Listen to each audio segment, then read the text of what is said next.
Hey everybody, my name is John from Community Life Church, and this is Meals Ready to Eat from the Bible. Today's episode is God Keeps Moving in Our Lives. Now, God had a plan for his people using Abraham, and he has a plan for his people using you. So listen to him. Now, after the War of Kings, when Abraham had met Melchizedek, Abraham got to know God better. He was beginning to realize that God was up to something that was bigger than he was. So it's good to remember at this point that Abraham was a nomadic shepherd wandering around the desert, always looking for pasture for his flocks, for food for his family and servants, a good place to sleep, a good place to camp. He was over 75 years old at this point, and his wife Sarah had not yet had any children. She was, as the Bible describes her, barren. You can read that in Genesis 11:30. Despite all that he had done and all that God had given him, he thought of his life as being pointless because of his wife's condition. But God does not look at our social or economic status, how much money we have, our educational status and all that stuff. He doesn't look at those things and say that is good enough. God always keeps moving in our lives. So let's see what happened to Abraham. Okay, this is Genesis chapter 15, verses 1 through 4. It's up on the screen there, so let's just read it. After these things, the word of the Lord came to Abram in a vision, saying, "Do not fear, Abram. I am a shield to you. Your reward shall be very great." Abram said, "O Lord God, what will you give me, since I am childless, and the heir of my house is Eliezer of Damascus?" And Abram said, "Since you have given no offspring to me, one born in my house is my heir." Then behold, the word of the Lord came to him, saying, "This man will not be your heir, but one who will come forth from your own body, he will be your heir." That's Genesis chapter 15, verses 1 through 4. So let's break this down and see what God is saying to you and to me today through the life of Abraham. So first of all, the word of the Lord came. All right, God was not done talking. He is always speaking to us. It is up to, excuse me, it is up to us to listen. God was continuing his pursuit of Abraham and us throughout his life. He's always talking about it. God had a plan for his people using Abraham, and he has a plan for his people using you, so we should listen to him, see what he's saying. What does he want us to do?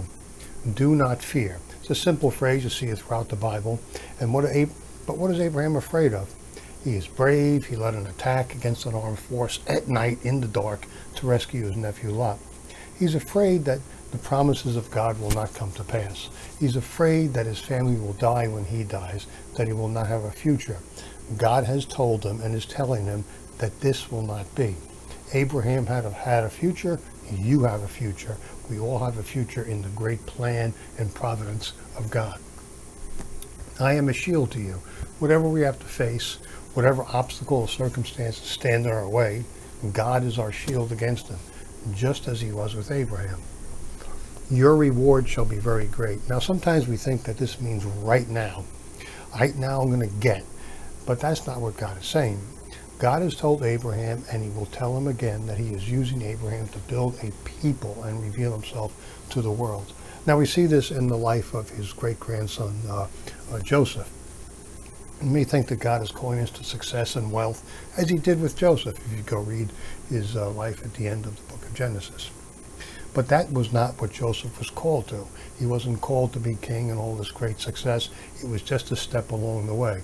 And this is what he says this is what Joseph says at the end of his life in Genesis chapter 50, verse 20. Let me read this to you.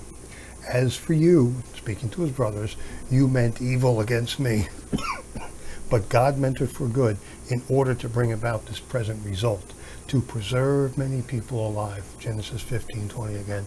God had bigger plans for Joseph than his job. God has bigger plans for you too. The word of the Lord came again. Once again, we see that God is continuing his conversation with Abraham. Maybe this took place over the course of a couple of days or weeks or months or whatever, but God would not stop talking, and he's not going to stop talking to you and to me. You will have a child. Now, as far as we can see with our own eyes, this ain't happening. It was impossible. Of all the things that God was promising Abraham, they seemed impossible according to us, but not to God. God was using Abraham and us, you and me, to build something. He didn't stop then, and he is not stopping now. He's continuing his building, continuing his revelation. He's coming after you and me to build something that's bigger than you and me, something that we could not possibly build on our own. From this simple passage, we can see the enormous plans that God has for his people as a group and as individuals. God has plans for you. God has plans for his church. He has plans for everything. God is in the business of using every willing believer to accomplish what he has set out to accomplish. This is his grace. We must respond by faith. Then we, you and me, just like Abraham, get to see God do really, really, really big things. We would really appreciate a like and subscribe. If you want to know more about Jesus and how to get to know him, how to follow him, how to live for him, check us out at clchurch.cc. That's clchurch.cc. We meet Sunday mornings 10:30. We have meetings during the week. We have devotionals on YouTube and Facebook during the week. And we also stream our services to YouTube and Facebook, so you can watch us there. I hope to see you Sunday morning. Thanks for watching. Bye.